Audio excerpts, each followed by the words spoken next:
Знаете ли, че през 1840 година Александър Дюма издава книгата «Учителят по фехтовка» в съавторство с учителя си по фехтовка Огюстен Грисиер. Творбата представлява разказ за събитията през декемврийската революция в Русия. Впоследствие романът е забранен от император Николай I, а Дюма обявен за персона нон грата в Русия. Верният приятел на Дюма Грисиер пък е споменат с уважение в граф Монте Кристо и братята корсиканци, а също и в мемуарите на Дюма. Рубриката се излъчва със съдействието на списание L'Europeo. Днес започва четвъртата седмица, в която пътуващата библиотека на кампанията на БНТ «Голямото четене» се среща с истинските почитатели и читатели в областните градове. В 12 часа библиотеката на Колела ще бъде в Силистра.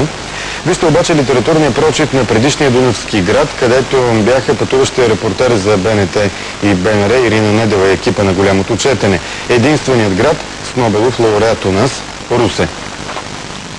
Пътуващата библиотека на Голямото четене започна своето пътешествие в цялата страна.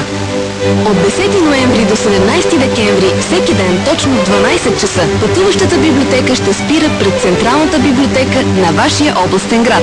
На празника са поканени всички, които обичат да четат и искат да споделят своите литературни предпочитания. Носете със себе си любима книга и я заменете с любимата книга на друг български читател. Напишете в нея своето послание, а при желание и адрес за кореспонденция. За повече информация посетете интернет сайта четене.bnt.bg. Там останалия свят се наричаше Европа и когато някой тръгнеше нагоре по Дунава, се казваше, че той пътува за Европа. Европа започваше там, където свършваше Турската империя. Тези думи са част от едни спомени, които донасят Нобелова награда за своя автор. Точката, от която останалият свят се нарича Европа, ако е нагоре по течението на Дунав, е днешният Русе. Всичко, което преживях по-късно, се бе случило някога в Русчук.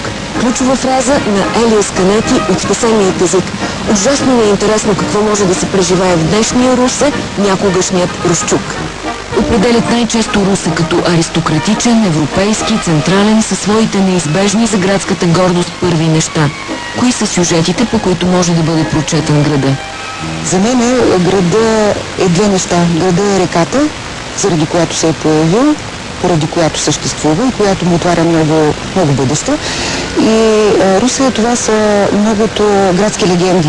Русе не е единствения град на реката, но на мен ми се струва, че тук просто се е получило това магично съчетание на обстоятелства, което прави от Русе точно дунавския град в сферата на културата, в сферата на литературата, на изкуството. Букурещ е само на 60 км. Така че разстоянието между Букурещ, малкия Париж и Русе, малката Виена, всъщност е било едно нищо.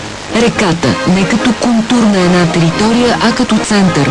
Русе става център на Дунавска област при валията реформатор Митхат Паша. Една легенда за тайна любов се превръща в важен аристократичен ключ за града. Една от любимите ми легенди е тази за къщата на Калиопа. Това е къща, която влюбения в съпругата на австрийския консул Митхат Паша подарява на тази жена.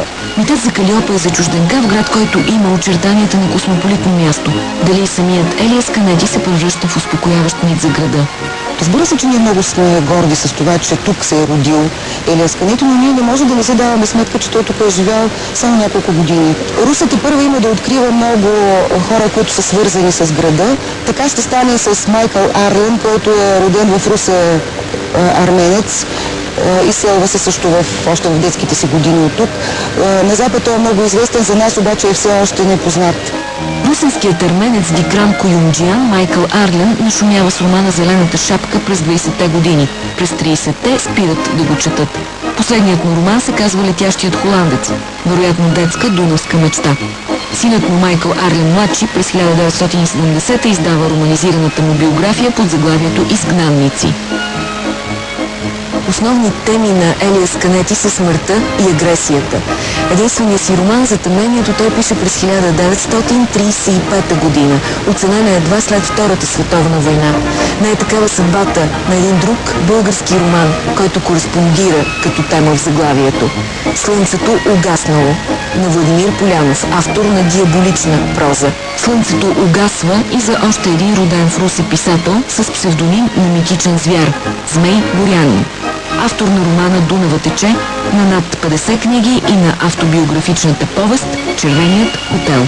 Червеният режим пък след 1944 го превръща от писател в затворник. Осъден е от Народния съд. Когато излиза от затвора, отказва да се разкае, за да бъде реабилитиран. От Русе и Стефан Гечев, изтънчен писател и прецизен преводач от гръцки. Връзката запад-изток по вода. Дали има и друга, видимо от тук.